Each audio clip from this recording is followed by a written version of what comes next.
بسم اللہ الرحمن الرحیم۔ السلام علیکم بہنوں، بھائیوں، دوستوں اور بزرگوں۔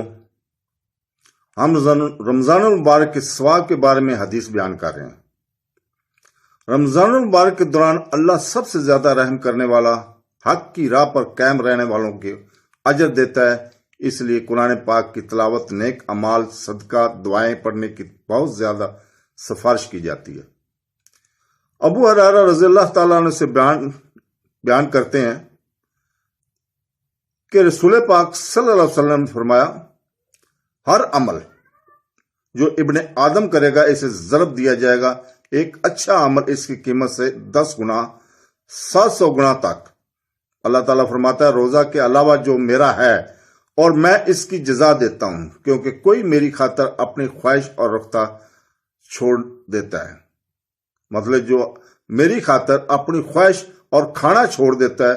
روزہ دار کے لیے خوشی کے 2 مواقع ہیں، ایک افطار کے وقت، دوسرا اپنے رب سے ملاقات کے وقت۔ اور روزہ دار کی بدبو اللہ کے نزدیک کہ اس کی خوشبو کستوری کی طرح ہوتی ہے، بخاری رحم۔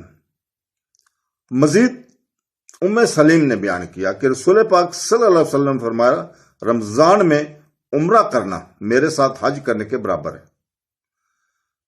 تو دوستو، رمضان المبارک کی تربیت کے بارے میں حدیث ہے، رمضان کے لمبے روزے رکھنے سے انسان کو مادی دنیا سے روحانی آزادی حاصل کرنے میں مدد ملتی ہے۔ روزہ دار مسلمانوں کے دوران کھانے پینے اور دنیاوی ملکیت سے پرہیز کرتا ہے اور اس حق پر توجہ مرکوز کرتا ہے جو اللہ تعالیٰ ہے، لہذا رمضان زندگی میں نظم و ضبط اور خود کو اور اپنے غصے پر قابو پانے میں مدد کرتا ہے۔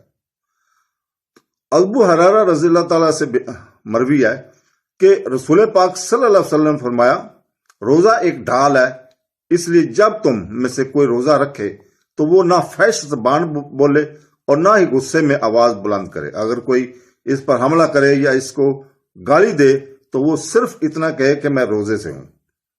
رمضان المبارک کی مغفرت کے متعلق احادیث، رحمان اللہ کے لیے۔ ابو ہریرہ رضی اللہ تعالیٰ بیان کرتے ہیں کہ رسول پاک صلی اللہ علیہ وسلم نے فرمایا کہ رمضان کا بابرکت مہینہ انسان کو اپنے پچھلے گناہوں کی بخشش اور جہنم کی آگ سے بچنے میں مدد کرتا ہے۔ اس مہینے کے دوران کیے گئے نیک اعمال فرشتوں کے ذریعے نوٹ کیے جاتے ہیں اور ان کی اطلاع دی جاتی ہے۔ 5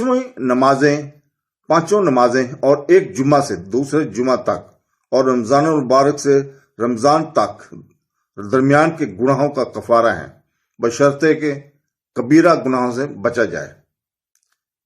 تو دوستو، اللہ رب العزت سے دعا ہے کہ وہ ہمیں حدیث نبی پڑھنے، سمجھنے اور اس پر عمل کرنے کی توفیق عطا فرمائے۔ آمین ثم آمین۔ اللہ حافظ۔